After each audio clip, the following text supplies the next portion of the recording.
Neste vídeo eu vou tratar de um assunto que é a taxa de compressão do motor. Para quem quer montar um motor um pouquinho, vamos chamar de girador, ou que o motor tenha torque. Existe uma questão na taxa de compressão que quando você aumenta ela, o motor ele consegue ter aí um ganho de rendimento térmico. Só que esse ganho ele não é tão diretamente. Se você aumenta 10% na taxa de compressão, ele não gera 10% de aumento no rendimento do motor. Você consegue algo bem menos que isso. Então não é uma questão assim, eu vou subir a taxa para X e vou ganhar aí um ótimo desempenho no meu carro, no meu motor. Mas aí, o que é que você tem como rendimento, como desempenho? Potência elevada em rotações elevadas ou torque elevado em rotações médias? Tem um povo aí que gosta de um motor com torque, com a potência ali a 5.000 RPM, aí, 4.500, 5.000. Aí nesse caso, aí já dá para abusar da taxa de compressão. Agora o povo que quer um Fusca que gire bastante, sei lá, 7.000, 8.000 RPM aí não dá para exagerar na questão da taxa de compressão. Uma explicação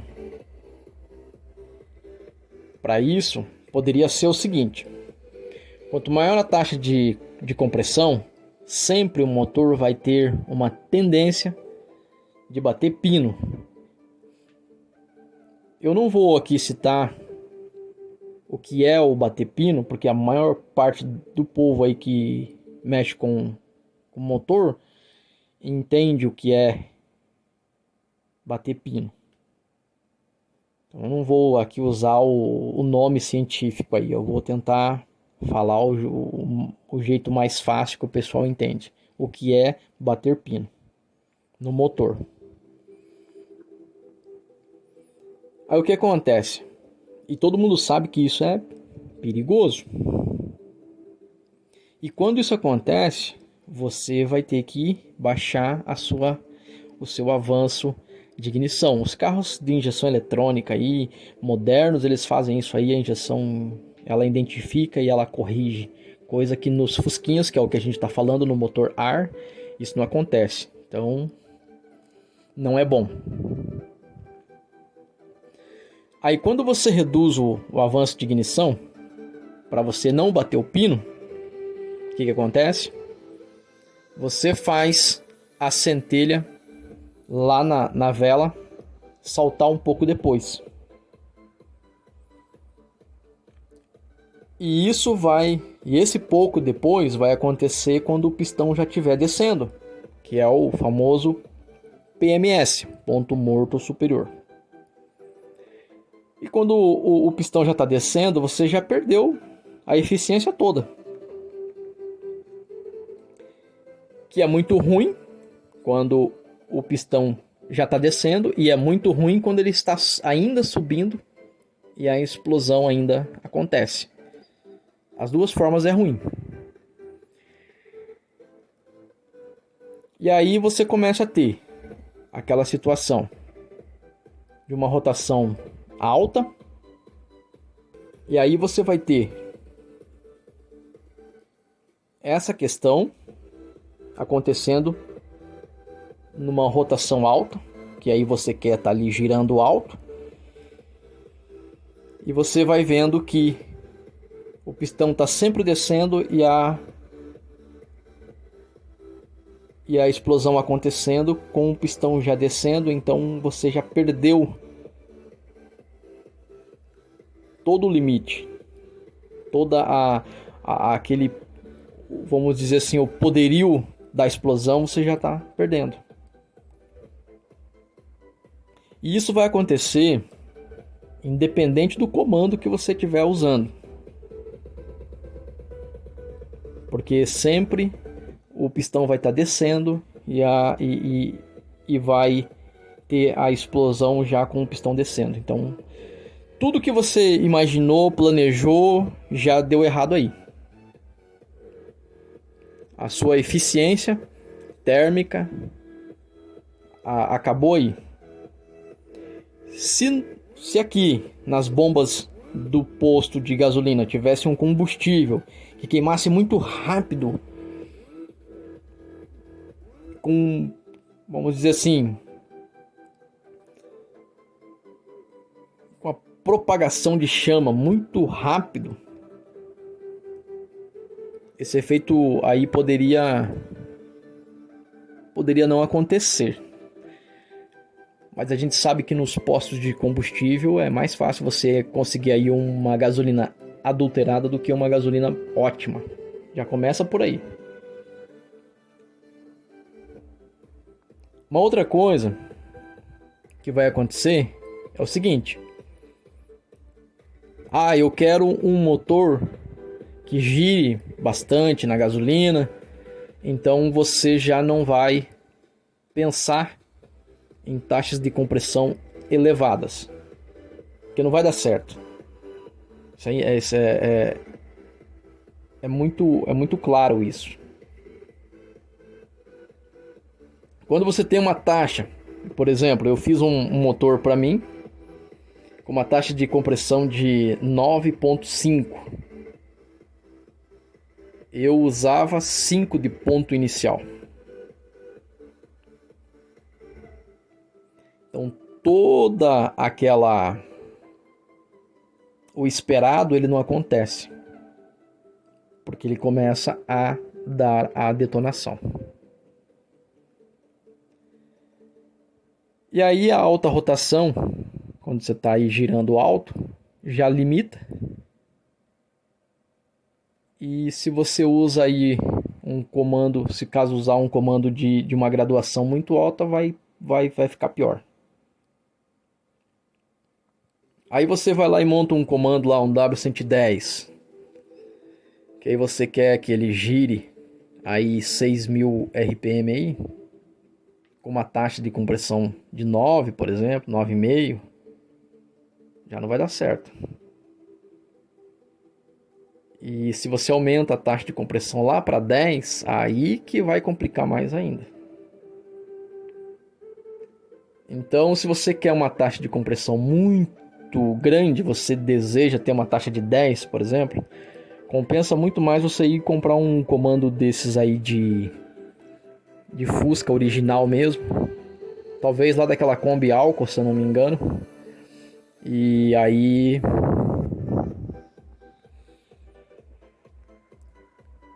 você vai analisar para ver o que você quer. Então você tem que decidir isso daí.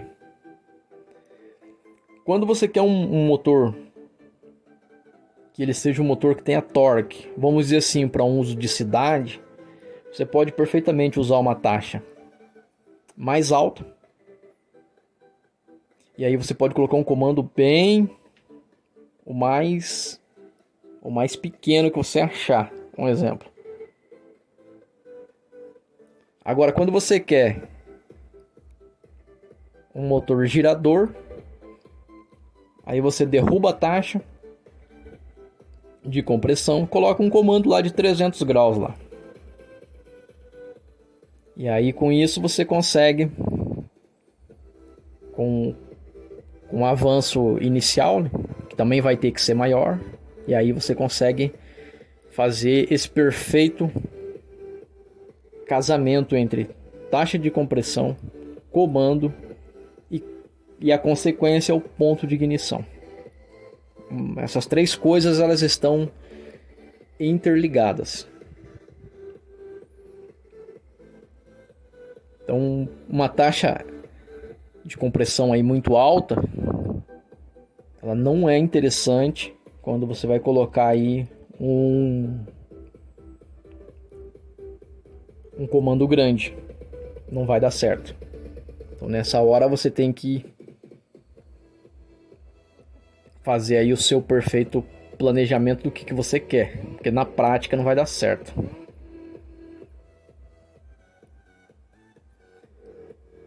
Para você pegar um motor de Fusca aí com a taxa de compressão de 7.2 e você quer passar ele lá para os 9, um exemplo, deve dar aí quase 25% da taxa de compressão. E aí, o rendimento dele, o rendimento térmico, deve ir lá para 54, 58, mais ou menos. E aí você vai ver que você vai ganhar ali o que? 7% aí de potência, aumentando uma taxa desse tamanho aí. Um exemplo, tá? O que eu quero dizer com os 7%?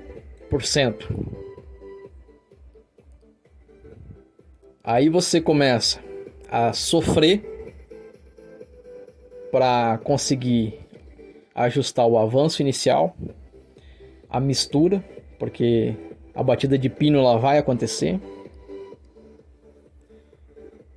E aí você acha que você vai conseguir colocar um avanço inicial 5 graus, vai colocar ali vai ter que colocar um giclê maior no carburador para ele poder compensar. E aí você fica nisso. Aí você ergue, atrasa o ponto, mexe no carburador, arruma a mistura e você fica nisso. E aí não vai ser interessante. Então, essa é a questão da taxa de compressão. Se você tem ela muito grande, mesmo que para um uso diário do carro, uma taxa de compressão não é bom. E aí você se obriga a colocar um comando menor, para daí sim ajustar com uma taxa de 9,5, de 9. E aí você consegue então usar aí o comando, vamos dizer assim, até o limite de RPM aí lá próximo dos 5,5. Aí sim você tem o ganho de rotação. O rendimento térmico ele está diretamente junto aí com a potência. Então uma potência que vai estar também interligada aí com a rotação. E assim você é uma coisa que vai ligando a outra. Aí quando você, por exemplo, troca o comando, e aí ele gera rotação. E aí você vai ter que colocar mais ponto de ignição. E assim você vai fazendo aí o perfeito casamento entre a taxa, o comando e o ponto de ignição. É um assunto que ele é um pouco complexo, mas eu tentei dar uma pincelada sobre a taxa de compressão, que nem sempre é bom você ter ela muito grande, muito alta, e também nem sempre é bom você ter ela muito baixa, tá? Então, como eu sempre falo, nos carros de clientes que vem aqui, eu procuro ter aí uma taxa de 8, 8,5 e sempre abaixo de 9, entre 8 e 9. Eu não passo disso, para que eu não tenha que usar um ponto de ignição muito baixo. Um ponto de ignição ideal ali é que ele fique pelo menos nos 10 graus iniciais. Até 15, dependendo, mas aí tem que ver as situações. Então espero que esse vídeo aqui ele te dê uma direção, né, sobre a taxa de compressão e em qual situação você pode aumentar ou diminuir quando você vai associar isso a um comando de válvulas, um W100, um W110, W120 e outros Ws que existem por aí. É uma questão de... Eu tentei deixar aí uma direção para você que quer montar o seu motor e de repente você pensa numa taxa muito alta e aí de repente você tem o carro e você vê que ele não te entrega aquilo que você imaginava.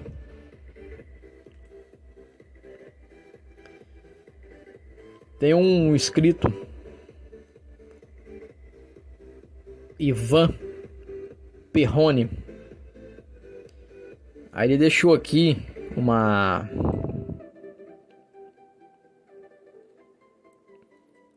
sugestão. E aí ele deixou aqui uma pergunta dizendo o seguinte: sobre ponto de ignição, também seria interessante o que é mito e o que realmente funciona. Ponto de ignição, ele trabalha muito nisso aí que eu falei, em cima da taxa de compressão. Se você tem uma taxa muito alta, o ponto vai ter que ser bem pequeno. Se você tem uma taxa de compressão mais pequena, mais baixa, ali no 7, 8, aí você já pode colocar um pouco mais de ponto de ignição. Cada caso é um caso. E isso que eu estou dizendo, ele é uma direção. Aí você que está montando o motor, aí você que tem que analisar o que você quer. Geralmente o motor ele é montado em cima do comando. Qual o comando que eu vou colocar? Aí ele vem, qual taxa que eu vou usar? Aí ele vai para qual ponto de ignição que eu vou usar? Qual carburação que ele vai ter? E assim vai se montando. Uma coisa que ele perguntou também, uma explanação sobre a tal folga zero. A questão da folga zero, ela é o seguinte: muita gente acha que isso é de agora, mas tem fóruns aí da internet que você encontra pessoas falando de folga zero em 2006. Eu tive contato aí com a folga zero em 2010. Foi quando eu entrei no meio aí dos Fuscas. E eu aprendi isso aí com um senhor aí que me ensinou um pouco do que eu sei hoje, tá? E a questão da folga zero, algumas pessoas elas entendem que a folga zero vai ficar lá uma folga estrangulada. Não é. O povo das antigas aí usava a folga zero para conseguir diminuir o barulho de válvula. Que tinha o Fusca tem esse famoso tec-tec. E aí então você vai ali e diminui. Então você vai lá e deixa com 0,3, 0,4, 0,5. Aí tem pessoas que dizem assim, mas aí vai travar, vai não sei o que. Bom, a gente tem o rolamento da roda, que é um exemplo. O rolamento tem uma folga, e ela é uma folga que faz o rolamento girar. Só que na mão você não sente, você não percebe nenhuma folga. Mas as esferas, elas rodam livremente. Então a folga zero é isso. Se eu não estou enganado, ela também é conhecida como folga H7. É uma folga que existe, porém ela é justa. Agora, isso já é coisas que o pessoal das antigas aí, antigas que eu estou dizendo é anos 60, 70, o povo já fazia. Então isso não é de agora. Tem gente que acha que isso aí começou, esse assunto aí, é de agora. Não, isso aí é coisas que essa mesma pessoa que me ensinou aí lá em 2010, eles faziam abertura de carburador. Inclusive essa mesma pessoa, ela é aposentada de torneiro mecânico da época. Então muita coisa que a gente faz hoje aí já era feito há 1000 anos. Só que tem gente que acha que isso aí é de agora, e não é. E o povo usava uma folga menor de válvula justamente para diminuir o barulho. Que faz aí, o Fusca tem, uns tem mais, outros tem menos. Então, folga zero, ela tá aí. Tem gente que acha que isso aí é de agora, e não é, isso aí é mais antigo que andar para frente. Mas eu sempre usei nos meus carros uma folga um pouco mais justa, justamente para diminuir barulho, porque senão fica aquele tec-tec. Tem quem gosta, tem quem gosta. E só que por mais que você use uma folga um pouquinho mais apertada, sempre vai ter o tec-tec. E quando você diminui um pouquinho a folga, você consegue também ter ali um melhor aproveitamento do comando. Então o comando vai abrir mais a válvula, porque não vai ter a folga. E aí você vai ter uma série de situações. Então isso aí, a tal folga zero, eu mesmo uso já desde 2010. Quem é mais próximo lembra que eu tinha uma Kombi. Eu usava nela. E assim tem sido.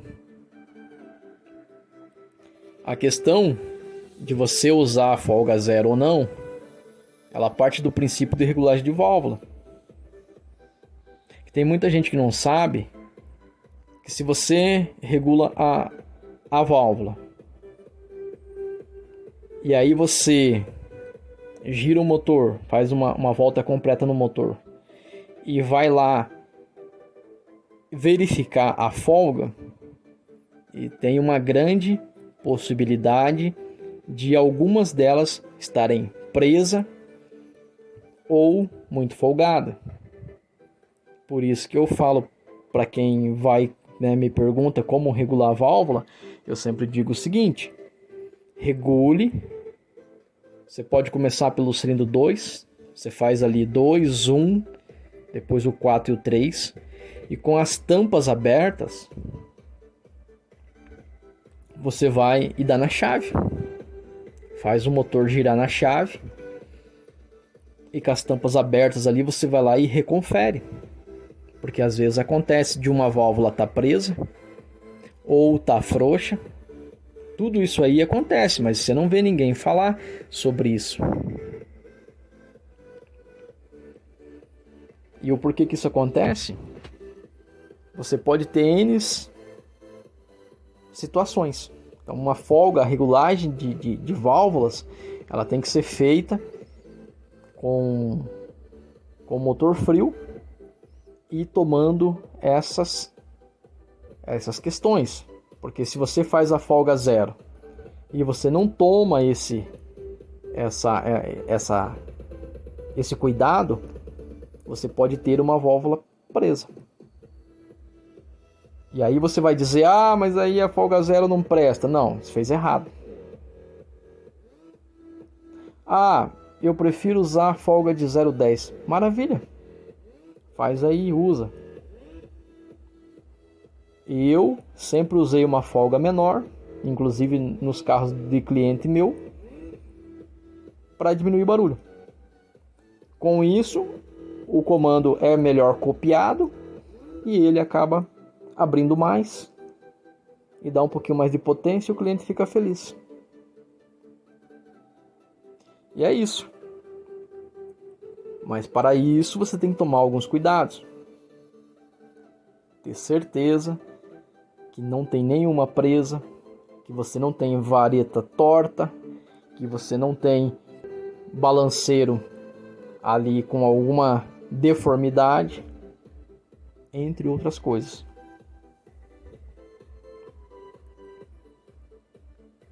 E aí a escolha é sua.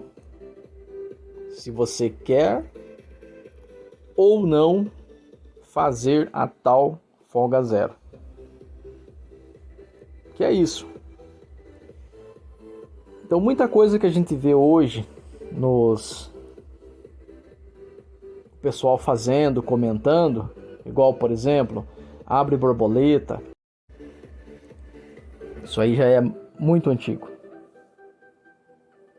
Muito antigo.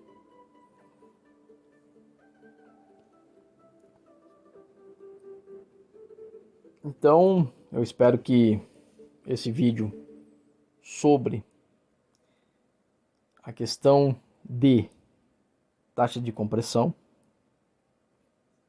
comando, consequentemente, aí o ponto de ignição e também aí a folga zero. Espero que tenha respondido a dúvida de alguém sobre isso.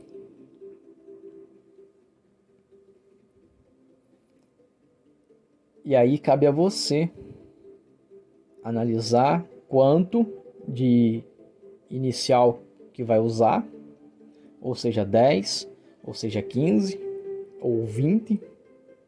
Lembrando que ainda você tem a questão do avanço centrífugo, do avanço a vácuo. Tem que somar tudo isso daí para que depois você não tenha um problema de pegar o pistão descendo ou já muito para baixo. E aí você acaba perdendo o rendimento. Isso tudo aí são coisas que a gente foi fazendo, foi adquirindo um pouco da experiência, coisas que deram errado, coisas que deram certo. Então se baseie nisso. Às vezes vale muito mais a pena você ter um comando mais pequeno do que muitas vezes um comando grande com um motor que não rende muito legal. Por isso que tem muita gente aí, às vezes, que tem uns fusquinhas aí que anda igual o vento. E as pessoas, nossa, como é que pode? Às vezes é uma questão simples, de uma observação simples que faz toda a diferença.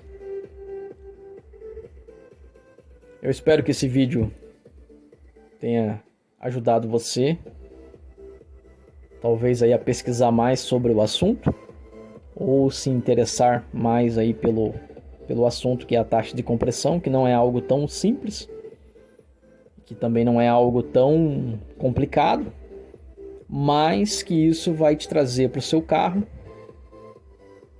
um diferencial, seja em torque ou seja em potência. Junto com isso, um comando, pode ser qualquer comando, desde o original e desde aí um comando maior. O que eu digo, que é o que hoje eu sempre parto desse princípio, eu começo o motor em cima do comando. Qual comando vai usar? O comando X.